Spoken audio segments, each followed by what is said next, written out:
All right. Hi, Deb. Welcome to the show. Hello. I am very excited about this conversation. I think you and I have a lot in common. We were just chatting just a tiny bit before we hit record, and I was like, no, just stop. Save it for the recording because we could go endlessly, I'm sure. But I always start with asking my guests just to talk a little bit about what they do, what brought them or led them to do what they do, and just a little background information for the audience. Yeah. Oh, I am so glad to be here. So thanks for having me on your show.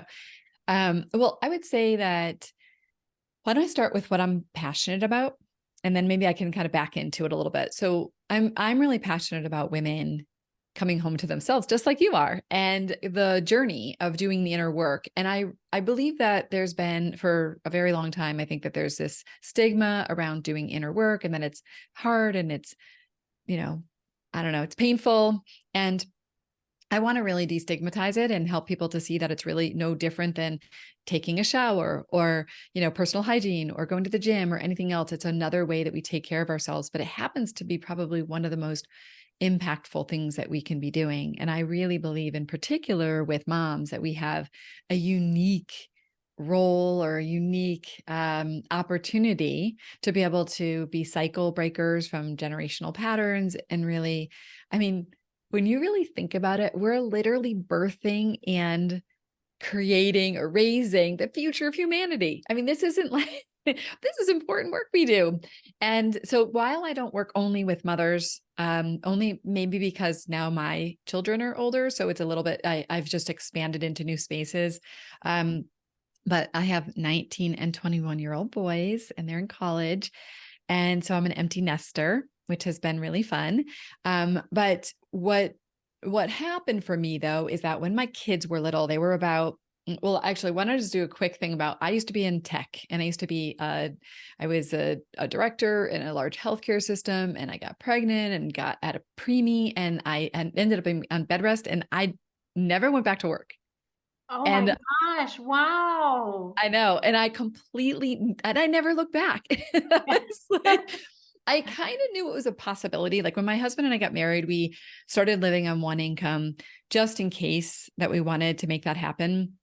And so it was in the back of my mind, but my ideal would have been to work part-time, but back then they weren't willing to job share because I had too many employees, yada, yada, yada. So I said, okay, fine. I'm just not going back to work. So I stayed home with my kids. And I took every way of being in corporate America and I kind of put it toward being a mother. It wasn't so much that it wasn't so much that I had high expectations for my children. It was that I had super high expectations for myself. And I was supposed to be like always getting it right, always on, the perfect mother. And in a lot of ways, it was actually at that time, it was actually easy for me because I was wearing the masks of, I could get anything done. I can do anything. I can power through anything. I didn't even have access to my feelings. So it was like, yeah, it's all good.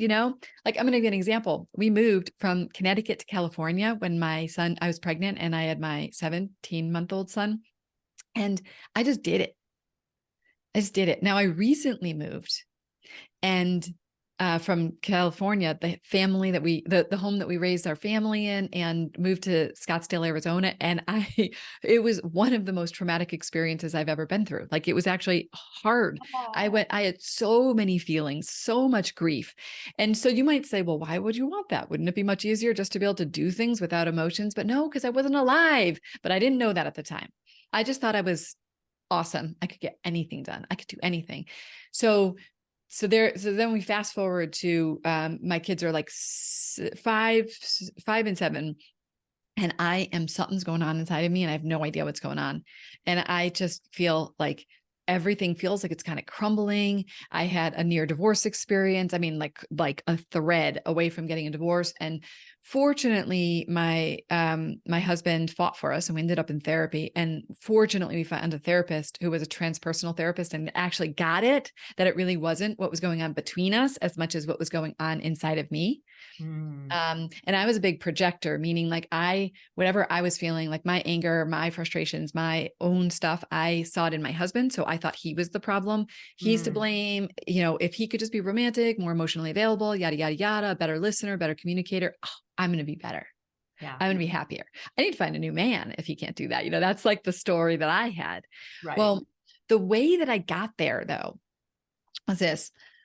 I realized, so I never knew that my kids were my awakeners until I've looked back. Almost everything I'm telling you is in retrospect, but when I was raising my littles, I was so authentic with them.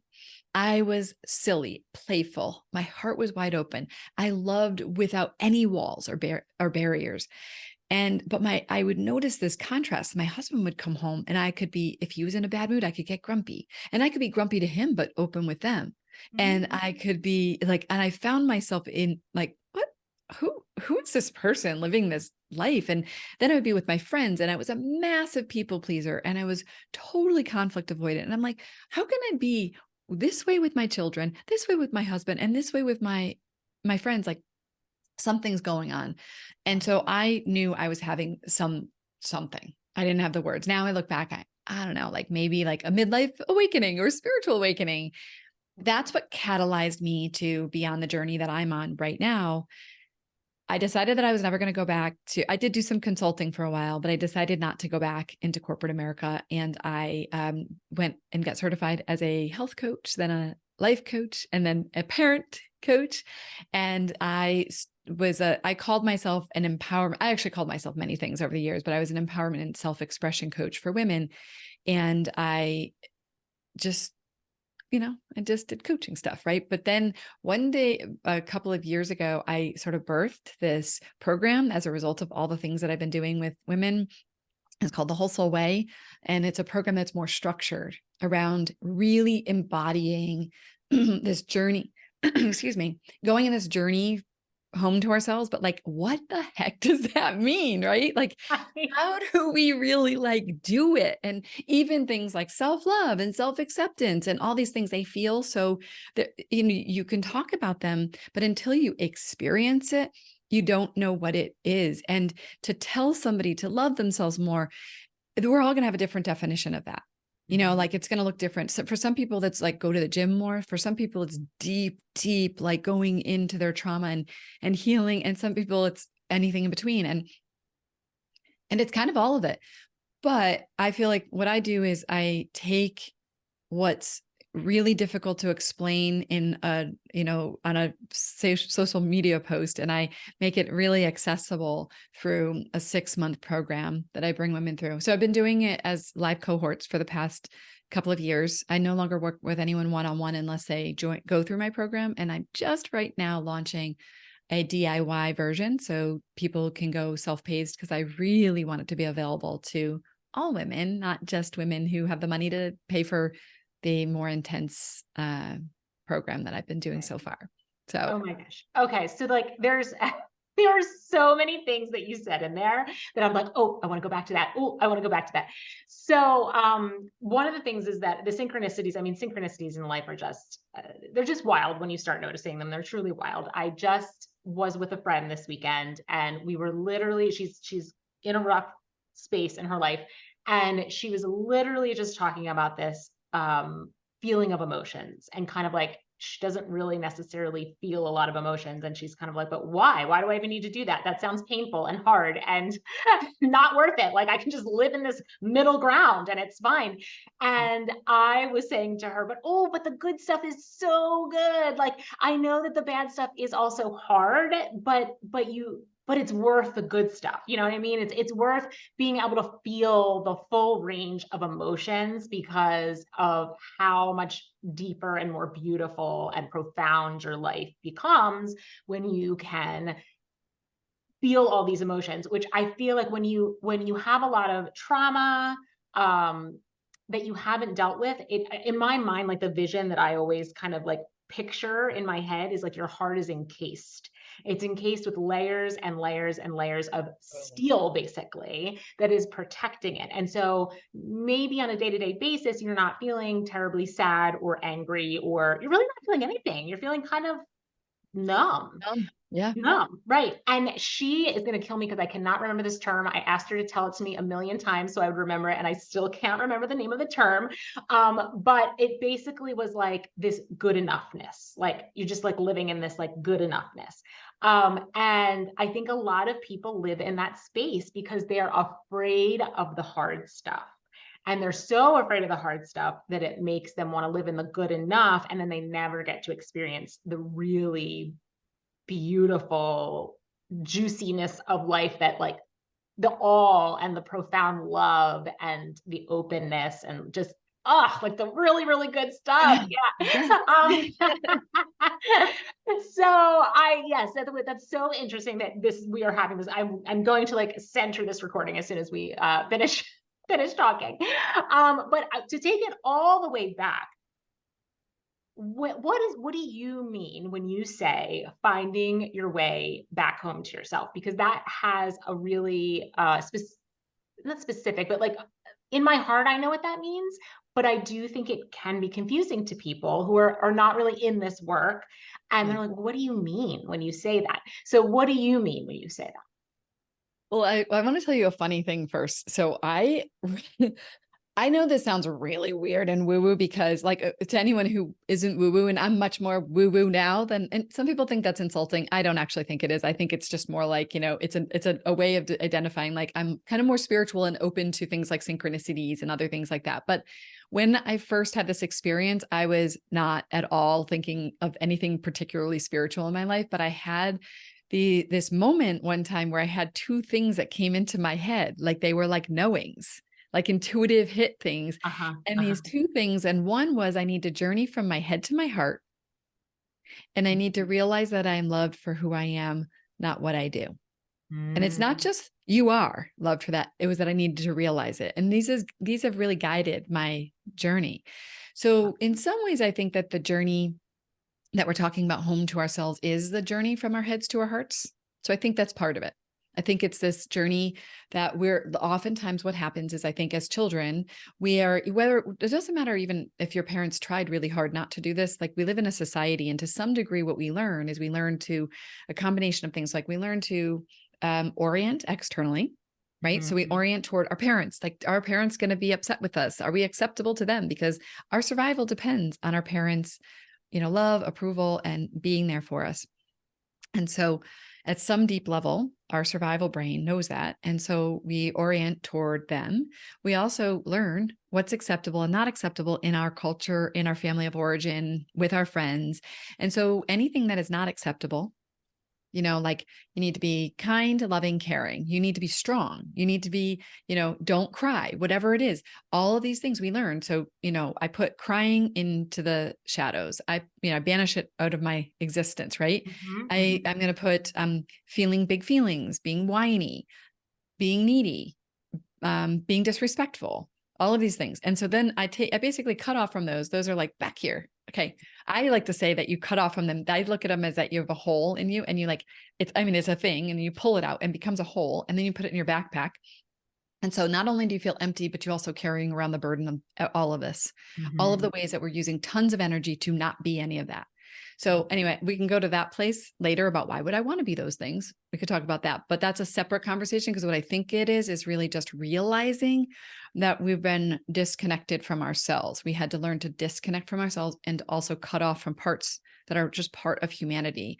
Even if you don't want to, exhibit them in the world, there's still parts of who we are. We all can be whiny. We all can sometimes be disrespectful. We all can be sad and lonely and all these feelings. And so what I believe is it's actually the process of reclaiming my connection to all of who I am, reclaiming my connection to my heart, reclaiming connection to my feelings and my needs and my even my moods. Yeah. And to who I am underneath who I thought I needed to be in order to make everybody else comfortable and happy around me. So it's like really seeing and connecting to me in my wholeness and in my truth and in and like this fullness of who we are, in this full expression of, like you were talking about these emotions, like the full expression of my emotions, not the half of who I am, the happy, friendly, smiley. Yeah. That person. Now I realize it's much more of a mask, and even my happiness, I would say I was happy, but did I actually feel happy? Like, did I feel happy? There's a difference between like, I'm happy. Yeah. And then it's like, I feel happy. Yeah. Something different there that I didn't understand before. I didn't know what I was missing. And I think that's why it's also hard for people to do this work, is because it's almost inconceivable. Like, my life is good enough. My life was always good enough. Right. But Yeah. what was missing, I didn't know. How do you find what's missing? Yeah. How do you even articulate to a person that there's something more available when when we feel like either we never had it, or we were so little when we had it that we don't remember it. Right. Right. And I do think that I think that's absolutely true. But I also think that a lot of people, including myself, because I also went through this. I mean, I went through a period where I was like, why don't I ever cry? Like, I don't cry when things are sad. I don't cry when I'm happy. I just never ever cry. Like, that Yeah. is not normal. Okay. Yeah. That is not healthy. That I shouldn't say that's not normal. That is not healthy. And now that I've gone through, I've gone through and my heart is so wide open. Now I cry at everything. So I'm not sure if it's good or bad, but but Yeah. it's because I can feel again. I think there was such a long period where I couldn't feel. Yeah. And so even though I would have said my life is good enough too, objectively, like I have a good marriage and I have great kids and we have a home and we have jobs and we have like all the things.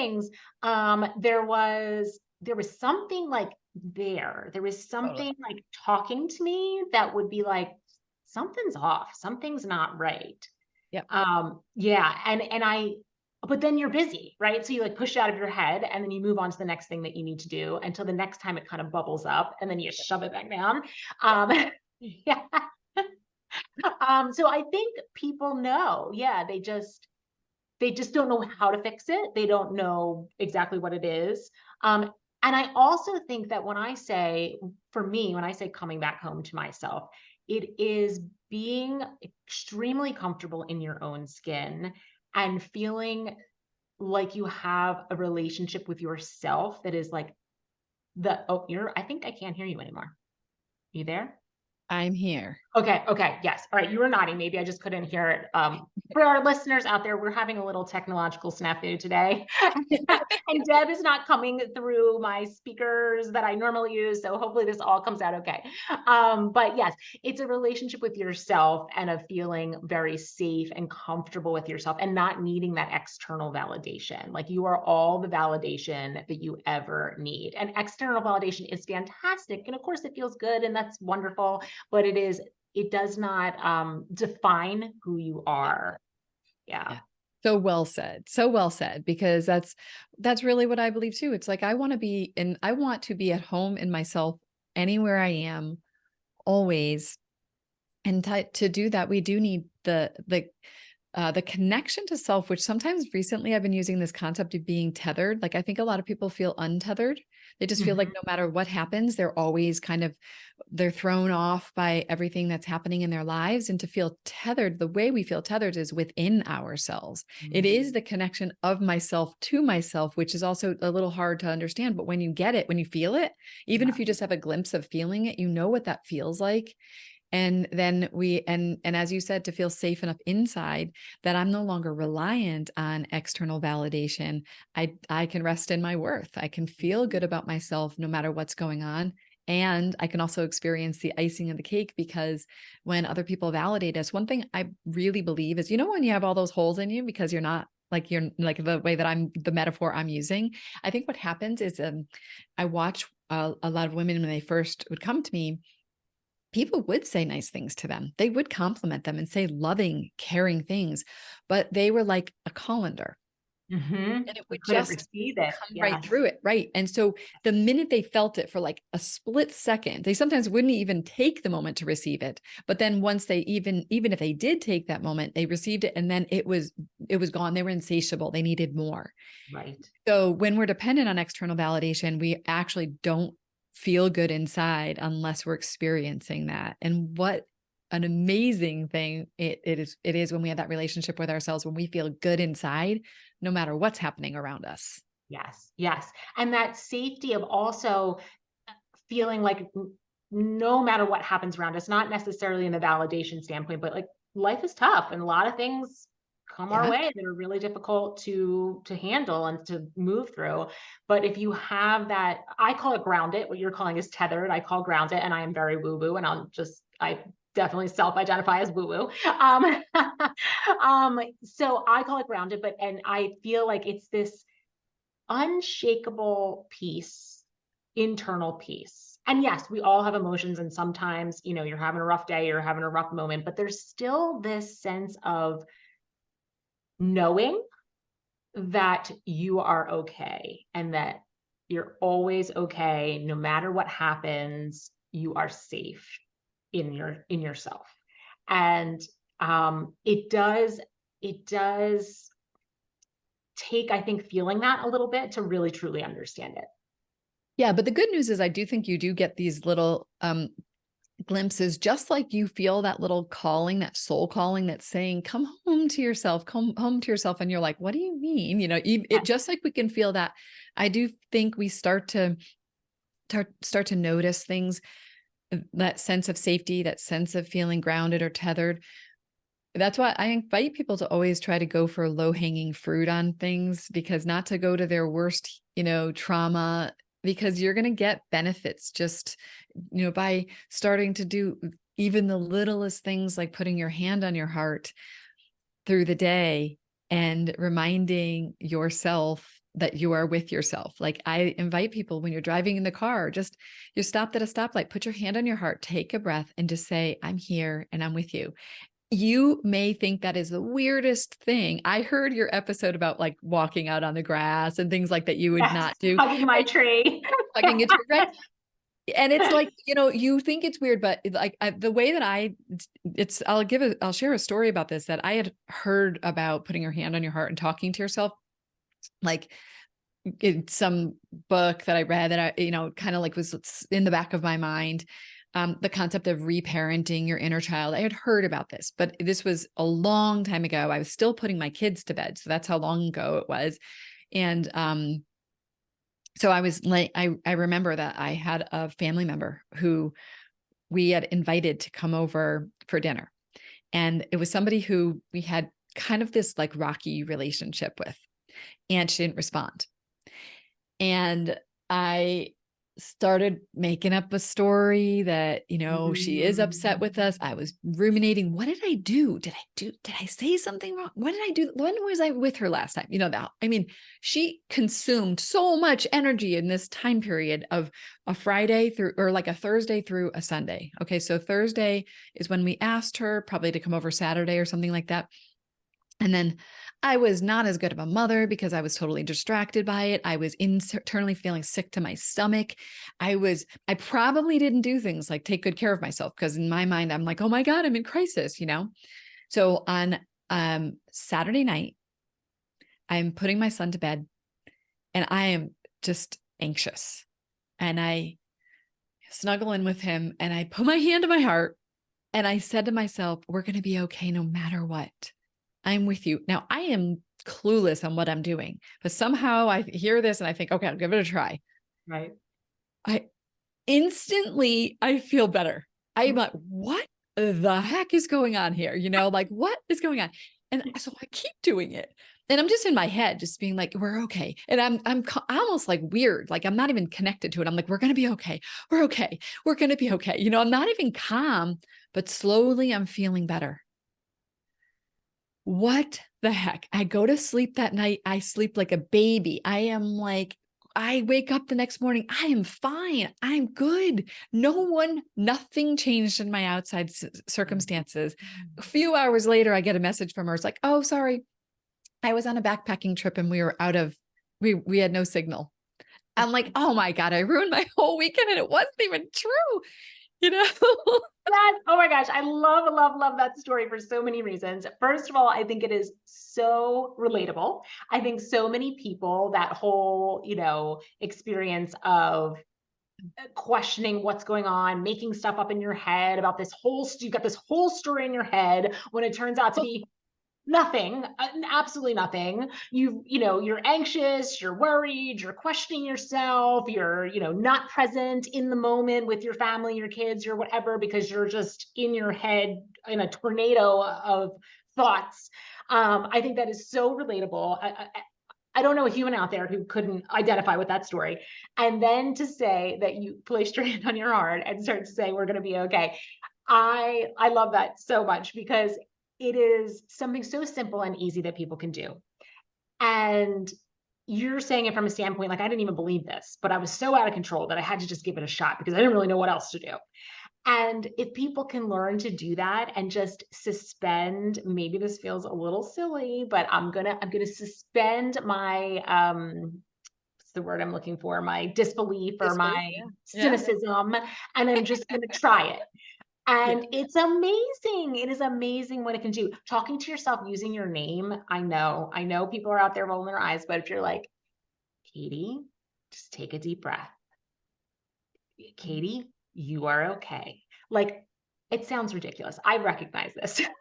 Well, I don't think it sounds ridiculous, but I get that another person could think that. Yes. Yes, it really does work. It's amazing. So that is a fantastic, fantastic example. Now, going back, so when you said in the beginning, you're saying I was like this one person with my kids, and I was this one person with my husband, and then this other person with my friends. Where do you think that was stemming from? Like, did you find out why you were so different with in each of these like silos of your life? Yeah. Well, by the way, I just want to say, I also love terms of endearment. So like my terms of endearment that I say to myself change and evolve. And so right now it's peanut butter pie. I have no idea why, but that's what I call myself. I'm like, oh, peanut butter pie. What's Yeah, going on? Like, I have no idea where that comes from, but just like you I- would treat your child, right? Just like you would it's, treat your yes. in Yes. fact, I even say your hand is your adult, your inner adult, and your heart is your inner child. And so when you put your hand on your heart, you start to create this connection. Anyway, so where did it come from? Well, oh my God. Well, we might need about, 8 hours, but let's go. Let me give you the really like the surface. Of course, I've done a lot of inquiry on it. Now, I don't believe you have to connect everything to everything. Like I don't, in fact, I think the episode I was listening to was about somatic experiencing and for me, I did a lot of somatic works. Like I had a coach who was a somatic. I'm not a somatic therapist, but I really genuinely believe that once you start going into the body, it's almost doesn't even serve you to try to connect it because you're just going to go into your head, right? But I did enough cognitive work that I know where this stems from. So I would definitely say for my husband, it's probably because I was raised with two brothers. I worked in the IT field where it was a highly male dominated field. I had my share of sexual assaults and abuse. And I believe that I decided no freaking man is ever going to control me. And I am the one in charge. And I'm going to be the one that is like, you can't hurt me. Now, I had a little bit of a mishmash of that in my life. So I kind of had this like strong, controlling, you do it the way that I want to do it. I didn't have many feelings. I was just like, I could power through anything. I got it all done. I was the strong kind of matriarch of the family kind of thing. But there was this other way where I also could see where my husband's moods and things were kind of taking me down. So I see that there was I wasn't all I thought I was, but what I believed I was doing was being tough and strong. And like, if you were in a bad mood, I was kind of in a bad mood almost to fight back. Like, yeah, you want to be out. Yeah. Okay. I can be that way, like, so I was absolutely in this strong woman energy. And that was such armor, so protective, and totally the reason why I did not have the emotional connection I wanted. And I have had to learn to soften my walls and to drop, to crack my armor open. My kids showed me the cracks in my armor. And when I saw the cracks in my armor, that's when like the love started to come in. And I was like, whoa, wait, something else is available. Well, it's taken me a long time. I am definitely a slower learner than many people. I mean, some people like my clients in my program get in 6 months what took me 9 years to get, I'm Well, like, they have you as a guide. it might be partially that, because I'm actually teaching them something step by step, but still I'm like, but anyway, and I have a lot of room for growth on emotional availability. I still have a lot of room for growth. My friendships, I am positive that it was because I got bullied when I was in 10th grade.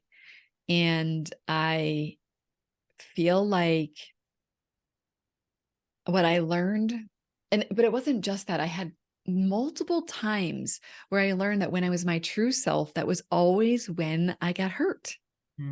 So if Mm, I was showing up and speaking what I really believed and felt, and I was being my silly, goofy, oblivious self, yep. I always had a friend decide not to be friends with me anymore, or I got bullied, and I got bullied severely. Like I was bullied for a year where it ended up that the girls got arrested because they threatened my life and they were like chasing me. It was a crazy time. And I was scared to death to be my true self.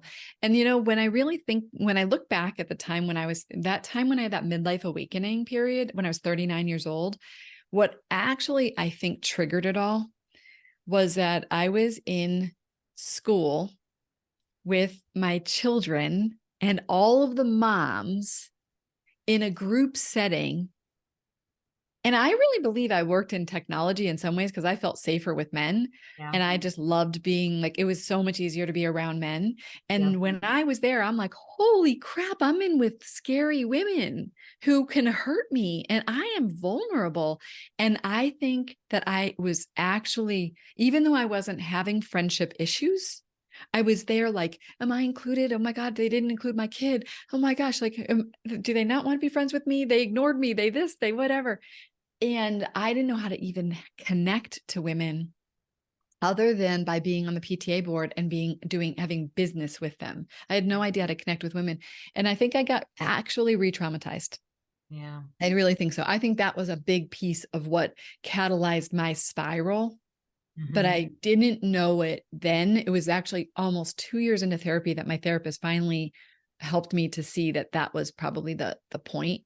But so those were the reasons. I think those were the things. So I was with my husband. I'm like, I'm tough and you're and I'm strong and you're not kind of thing. Yeah. Even though he was a strong, successful business. I mean, he's a doctor. Like there's all kinds of ways he's strong, but that's not what I saw. And with friendships, it was, I will be exactly who you need to be. I will be a chameleon and I basically was everything to them. And then when I came back, I needed no one. I wanted no one in my life. I needed to be alone so I could refuel and become me.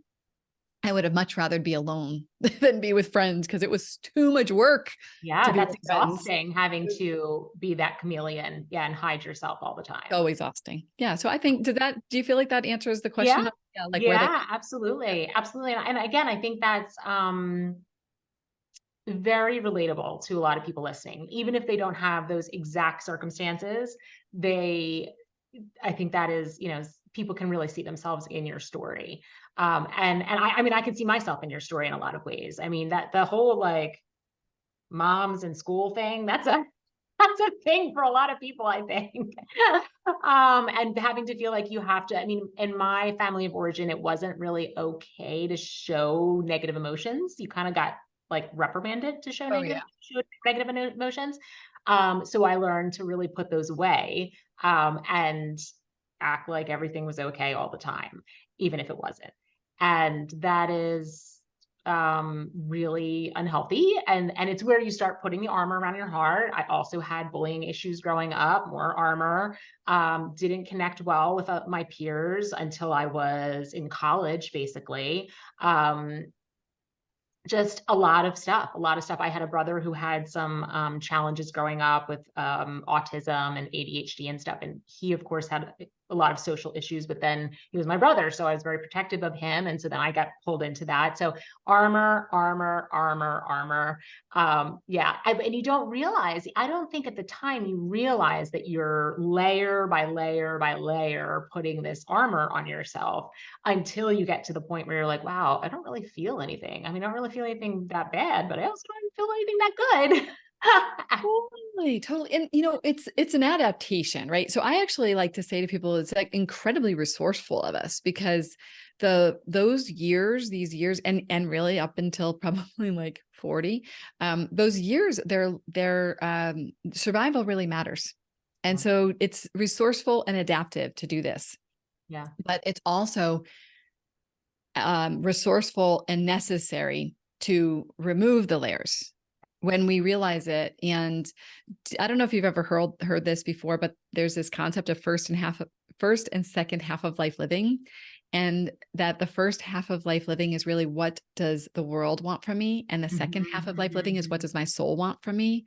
And Okay. in that first half, I think this is from Carl Jung. And if it's not from Carl Jung exactly, it's been adapted over the years. And I've seen people talk about this, but there's the idea is that you actually have to adapt. You have to, if you don't build some baseline of security and stability, it's actually hard to do this work. I know some people who do, but the truth, it's almost like a little the Maslow's hierarchy of needs, where we have to get our basic, like, food and shelter needs met. And then our, I think it's like self-esteem needs, I can't remember what it is, but you know what I'm talking about, I know right? exactly what you're talking about. Yes. And so to some degree, it is when we have enough safety that we can start to do this work. What I notice with a lot of people, it's either we are in a massive crisis and that cracks us open, or we have some level of safety and security in our life and we're safe enough to open up to it. So I really do believe that those pieces are necessary. Yeah. And I think to add on to that is, and I've read this somewhere too, and I don't remember where, but the first half of our life is all about growing, right? And becoming the person we think that we should become or want to become. And it's about consumption, right? You're not necessarily material consumption, that's part of it, but you're getting an education, and you're getting your career off the ground, and you're finding your spouse, and you're getting married, and you're producing children, and you're buying a house, and you're doing all these culturally expected kind of things, right? And then you get to the point where you've done all that, right? That's done. You've consumed, you've become this person you thought you wanted to be. Yeah. And then you start looking around and you're like, well, is this what I want? I've done all of yeah, I've done all of this to get here. And now it feels kind of empty. It feels kind of unfulfilling. And there has to be more to life. And also what I have found to be true, and I think I read this somewhere too, is that your brain starts changing, your actual physiological brain starts changing. Yeah. And you get a little slower at like processing new information, and your memory is not as good and all that kind of stuff, but you are so much better at teaching. And so this desire to give back starts kicking in, this desire to helping the generation underneath of you and pulling them up, and wisdom sharing and that kind of stuff starts kicking in that midlife time frame. So you're really like physiologically primed to change your outlook on life, change your perspective on what a good life looks like. But that takes time, right? Because all of a sudden it hits you, and then you're like, well, I don't know, this is not what I was expecting. Right. Yeah. Right. Right. And I think it's a blessing that we get that call. And some people will, I think you said this before, like some people will get that call, but then they'll suppress it. And then they might suppress it all the way till the end of their life. Right. Oh, absolutely. Because Yeah. it's a choice. It's a choice. Yes. It is a choice. And I do believe that you can ignore it. It's just, but it will be painful. And numbness is a funny thing because it actually is painful. Like Yeah. you think numb isn't, but even when you have numbness, like in your fingertips or something, it actually hurts. Yeah. But it's Yeah. still kind of a weird thing. You can't feel the regular feeling you feel, but there's a way that it tingles a little and it hurts. Well, I have women who have joined my program. The oldest woman right now, she's 68. And I do have to say it's hard because when they start they always feel that call that you talked about. But when they start in the program, there is this time where I think women will say, why didn't I know this before? Why didn't I wish I knew, like, I can't believe I'm 68 and I'm just learning this. And I'm like, well, some people never do. So I just want you to remember that. But I get it. Like there's a point we're like, why we want to wake up, and waking up is like waking up to the aliveness and the vibrancy of life. And, you mentioned before, we talked about like this unshakable peace inside of us. And you also caveated that with like unshakable peace, but there's also, you can go through difficult things. You might still be feeling a lot of feelings. To me, what I've come to see is the peace is in truth. Mm-hmm. It's Oh, in truth, so right? good. Yes. Yes, the peace is in truth, no matter what the truth is, even if the truth is really not what you want, even if it's a hard truth, Yeah. peace is in the truth. Yes.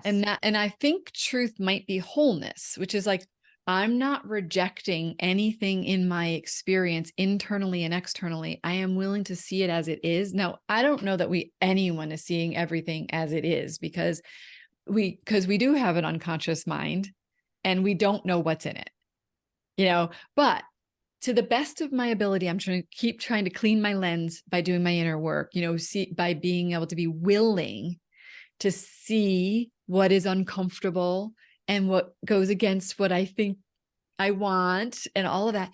And the more that I welcome truth, the more that I can feel like when someone shares truth with me that is painful, it is true that the first thing I might feel is ouch, right? Like the first thing I feel is, Yeah. I did not want to know that, Very, very uncomfortable.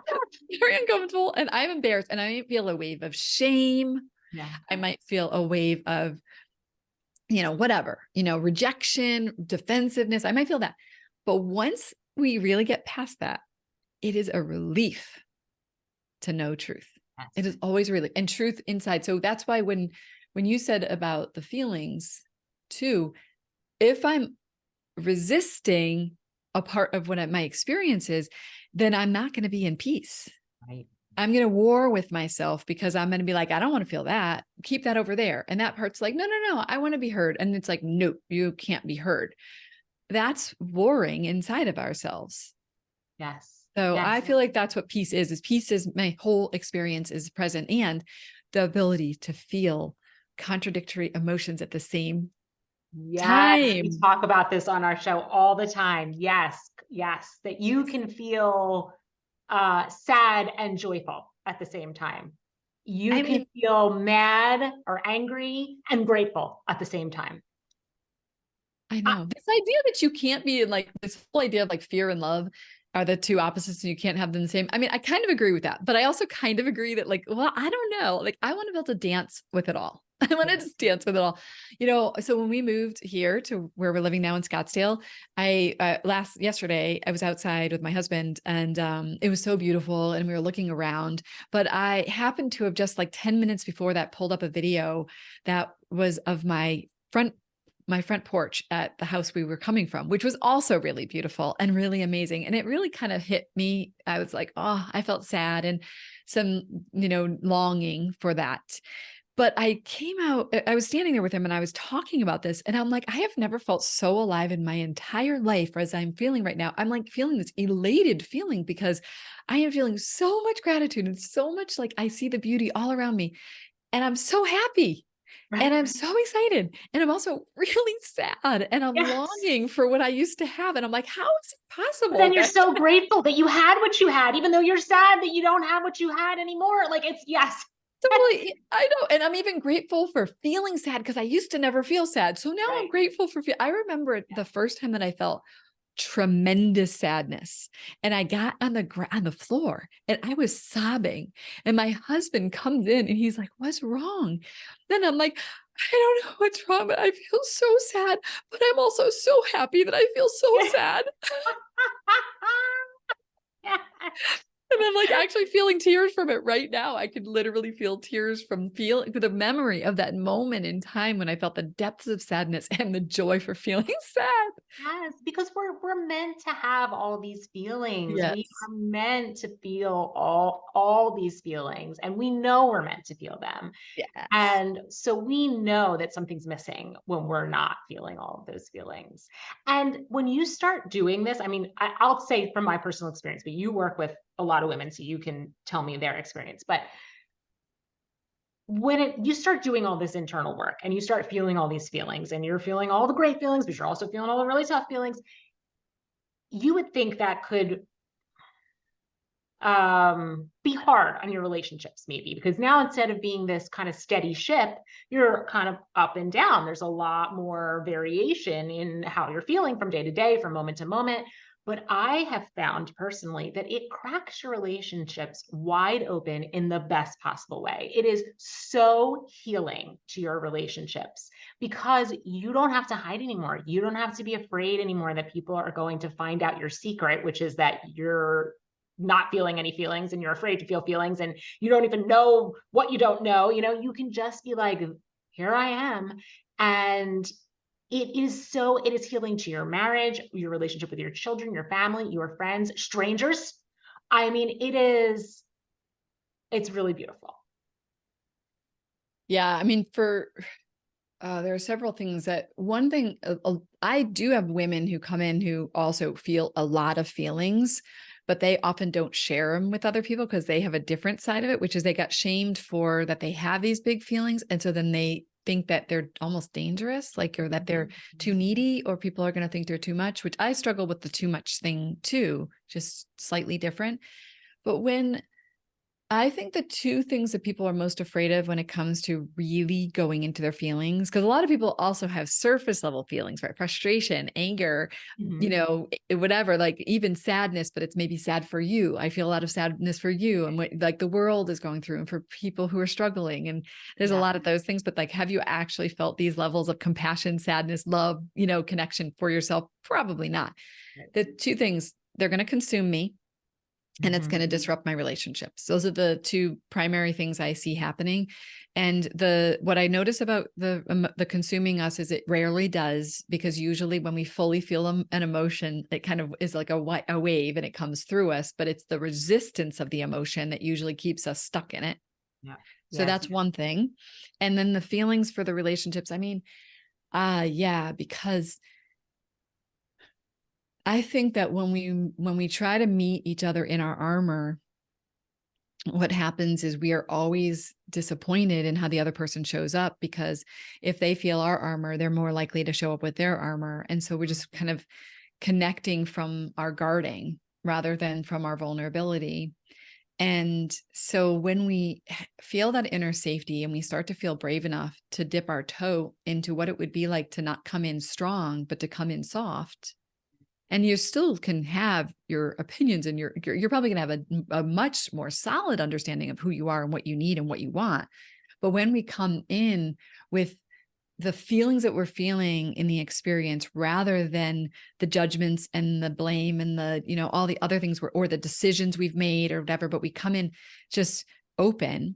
And I'm not always good about this. And, the challenge is you can be busy in your life. And sometimes you just do the old pattern of you turn to the person and you say like, whatever, why are you doing that? And by the way, we don't have to be perfect with this, right? We need to be perfect. We just, there's a lot of room in our relationships for us to be imperfect.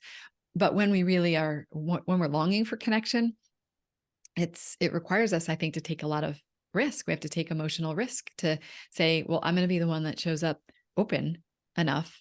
And so speaking to what you're saying, when I share from my heart, almost every time the other person does too. Yes. They do too. It does open them up. It's like someone needs to be the brave one to take the first step toward vulnerability. And then when we do, most people, they might be clunky and not perfect, and they might not do it the way you really wanted them to.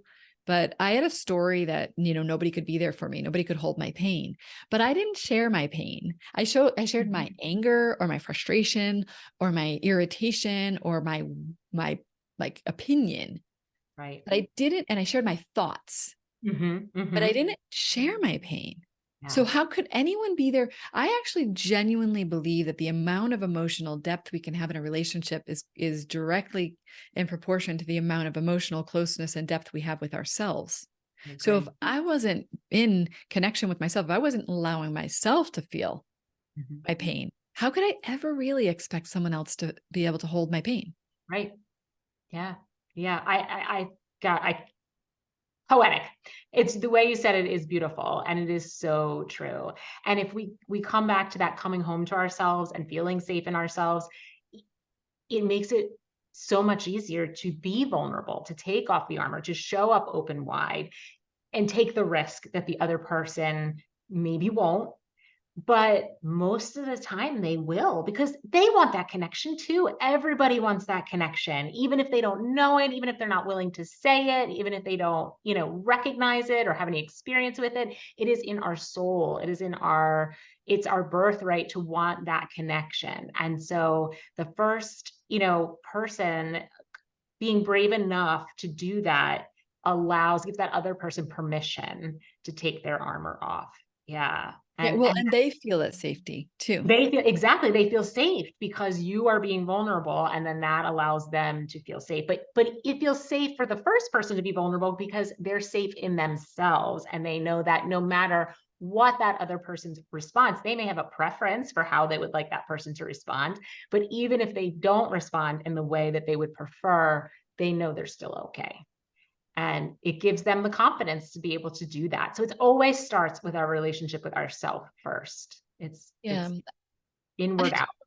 I totally agree. And one of the things that I think is very, very difficult. Well, there are two things I think are really difficult, actually. The one that I was just going to comment on, but the other one that's been kind of wanting to be spoken here is one is that I think we often wish for someone else to do it. So for me, Mhm, like mhm. I was actually mad at my husband that he couldn't do what I wanted. And I was like longing, like, I want you to be able to be emotionally available so you can draw it out of me. I wanted him to draw it out of me. And so I think we have to almost let go of the idea of anyone should do it first. Whoever is doing it, then that's the one that has to do it first. If it Yeah, matters to me, then I have to be the one that does it first. If my husband it wasn't even on his radar screen, how could I expect him to do this thing that is so important to me? yeah. But that I want him to do it because I want, like I used to say, like, unfortunately, we're the blind leading the blind in this. And so I was the one like waking up and getting my eyesight and my Yeah, heart sight before he was. So I did have to lead that. And a lot of women are just like, I don't want to have to lead it. I want him to lead it. I want him to be the one. And I understand that immensely, because that was my deepest pain. Was I was mad at him that he wasn't able to do for me what I really wanted. But when I got over that and I grieved the knight in shining armor that was going to come in and save me, when I grieved that and I let it go, then I was able to step into my really into being the leader of yeah. what I want and the leader of my own life, which then became the leader of this marriage that has much more emotional depth in it. Yes, absolutely. I think the culture, this romance culture, this knight in shining armor, and one person can, fulfill all of your emotional needs. And it's just ridiculous. It's such a fallacy that I think so many people have bought into because it's so ingrained in our culture. But also, when you start doing it, even if you're doing it just for yourself, or you should be doing it just for yourself, quite honestly, you're doing it just for yourself. It's so fantastic. It feels so good. The growth is so amazing that the byproduct is now you're having these better relationships, right? It's the byproduct. It's not like I'm going to do this so that I can be the leader so I can fix my husband. It is, Right. I'm doing this for me. And it's all about my own growth and my own awakening and my own spiritual journey. And the kind of like, it's like contagious. It's like a virus. It spreads, but in a good way. It's a good virus. It's a good virus. Yeah. Yes. It's just like this like natural outflow or natural side effect of this experience is that you're Right. going to be able to be more open and vulnerable and connected to the people around you. And that winds up being this like really beautiful cherry on top to the true most important piece, which is the relationship with yourself. Yes, I say it's the foundation for all other relationships, and it is right, because you could use it as a manipulative tool that you're like, well, I'm going to do this, and now I know this better. I mean, I tried controlling my husband through the whole thing. I tried What wife hasn't? fixing him. What'd you say? What wife hasn't? Right, exactly. Right. And I wanted to, like, if I'm changing, you should be changing too, all of this stuff. And it wasn't really until I just deeply embodied it for myself. As you said, it's like I became love. I'm becoming love. I haven't became love. I wish I've fully become love, but that's what I'm looking at, is like, how can I be more love? And then the more that I'm more open, the more that my heart is more open, it just does. It naturally changes things. The thing that really makes it the hardest, I think, for almost all of us, is that we do have that part of us that is defensive, I call it the inner protector. And because she comes up pretty loud, that's the first thing I teach, is how to see her as a part of us and to love her, because we have to love the guard inside of us, because she's been doing hard work for us. And she's armored us up. And you might think, oh, but it's why I don't have what I want. Yeah, but it's also what kept you safe, or you thought kept you safe and alive and surviving all these things in life. And now I believe eventually we are going to teach people how to do this from a younger age, and parents are going to create an environment for their children so that children no longer have to detach from themselves. They can keep a secure attachment to themselves. I believe that is possible. I believe it in my deep in my being. Whether it's going to happen in the next several generations or not, probably not. But man, the change that we have, or the power we have to affect change through being the change inside of us, through parenting, through marriage, through friendship, through community, and then the ripple out. I just believe it's the fastest path. I call it inside out activism, because I believe it's the path to create change without causing harm. Right. Because I think most everything we do from the mind that we think is going to be the solution for other people is really getting into other people's business. We don't really know their life and their path. And it's oftentimes this projection of fixing and helping. And then we have a ton of unintended consequences, and we end up chasing it around. I believe if each of us would do the healing and the inner work and come back and connect to ourselves and be our authentically expressed, like individuated soul in this world, and we all touched each other from that place of wholeness, I think that we could magically change the world in a generation. Yes, I 100% agree. And it's a huge motivation for this podcast because, as mothers, we have such an impact on our children and the way that they see the world and the way they see themselves. And the more healing we can do of ourselves, the more we can parent from that place, that healed place, and help our children to stay connected to themselves and not start layering up the armor. And yes, I think it is the fastest and most important way that we can change our society. And that ripple effect is huge. And I agree. It's going to take time. I don't know that this is going to happen even in my lifetime. I don't know, because change is slow and this is hard work, but it is so worth it. And, it's amazing how the more you talk about things, the more it becomes a conversation that people are having in the pickup line at school or with their coworkers and their friends, and wherever it keeps rippling out.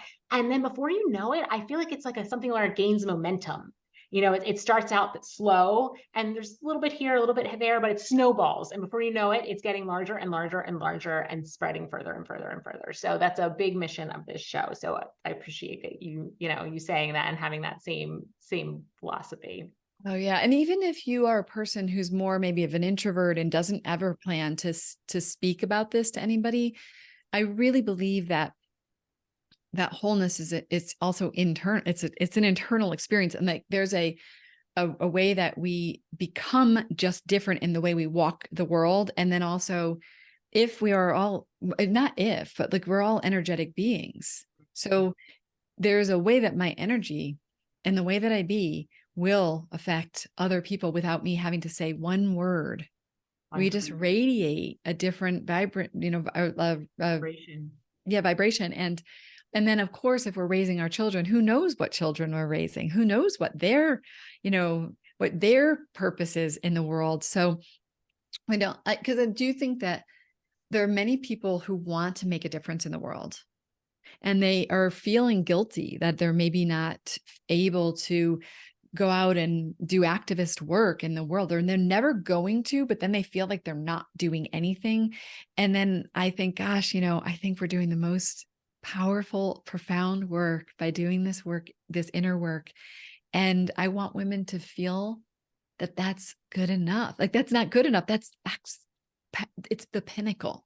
In my own opinion, it's the pinnacle. It's the pinnacle. And we are, we all come to this planet, in this lifetime with certain skills and talents and, things that we're just naturally good at, right? Or we're naturally drawn to because they interest us. And some people are going to be activists, and some people are going to be doctors, and some people are going to be plumbers, and whatever it is that is your calling, that you feel like your gifts or talents, where they lie. If you come to that space from wholeness, from love, from steady, high vibration, then you are doing what you are meant to do in this world. Yes. And you don't need to carry any guilt with you, even though there are really tough things going on in the world. But not everyone is meant to deal with those tough things. You can still, pray for people, you can meditate on it, but maybe it's not your particular job in this world to be the person solving that particular problem.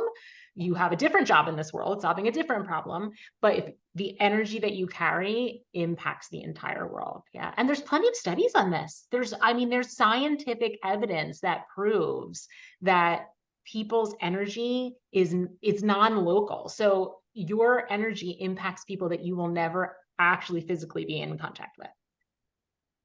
I know. Mind-blowing, right?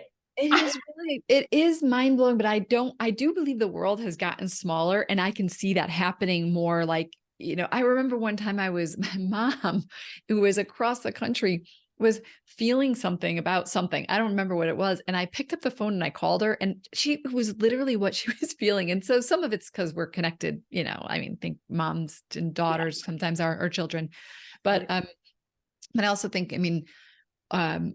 I always say to people who don't understand this or don't believe this, I say, well, what about like when you walk into a room and something just happened and someone's either like really angry or really hurting, and nobody has to say a word, but you feel what they're feeling. Take that on the bigger scale, yes. Right? And that we all are feeling each other. That's why, like, I can even feel it in someone driving. Like I could feel if someone, cuts me off and they're kind of being angry, or if they're not, like I can actually feel that. And there's a difference in the way that they are. And I'm not even close to them. I'm protected by my car. Right. So I think it's so true. And yes, there are studies on it. And I think we all probably can give examples of times when we actually felt it. Yes. Yes, absolutely. I think we all know it intuitively that it's true, but it's really cool to see the data on it. I'm like a little science geek too. So, so I love when science validates like what we kind of intuitively know. Yeah.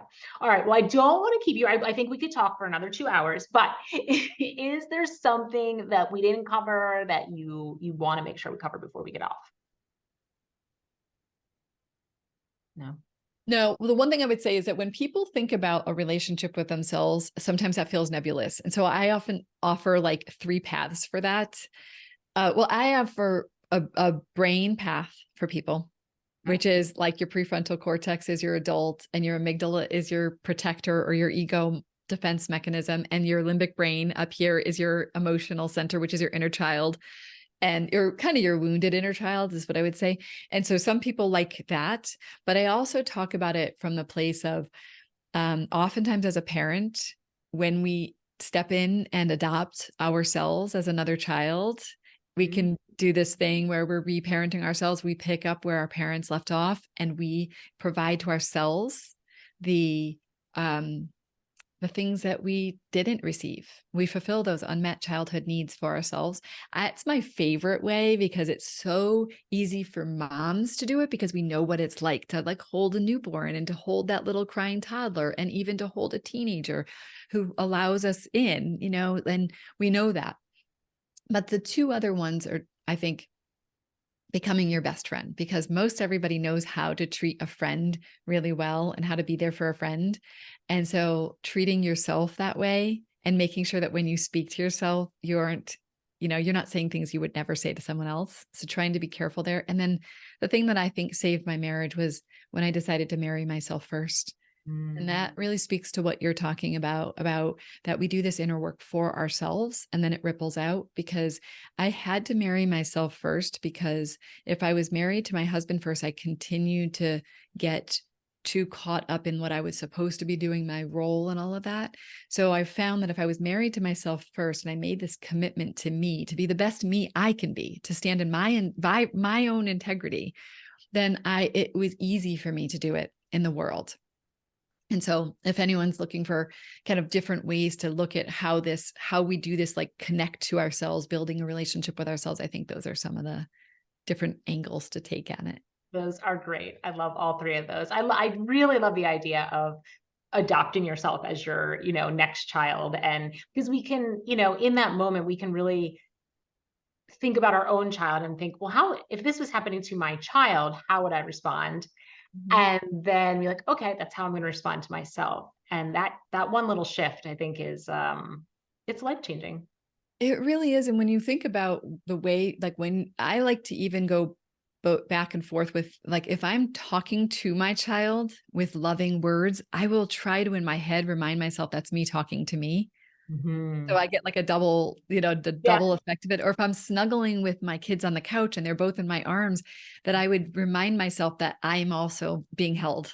Yes. So Yes. you can, as a parent, it's beautiful because you get to benefit from what you're already doing. And you just kind of like tweak it in your mind to be like, this is also me to me. Yeah. Yeah. That's beautiful. That's Yeah. beautiful. Well, thank you so much, Deb. Yeah. I will put all your contact information in the show notes where everybody can find you. But if you want to just tell everybody right now, and then I'll also put it in the show notes. Yeah. Well, so you can find me at thewholesoulway.com. And if you go in there, you can find my program and you could find all the other things. But I am on TikTok and Facebook and a little bit on Instagram and YouTube. So you could find me in a lot of places at Deb Blum. Okay. All right. Sounds good. And like I said, I'll put all that in the show notes. Well, thank you so much. Thank This you. was fantastic. And I'm so glad we had the opportunity to have this conversation. It's one of the best parts of podcasting is just being able to talk to people like you. So thank you for willing to come on and do it. Yeah. Thank you. It was wonderful. I appreciate it. All right. Bye-bye. Bye bye.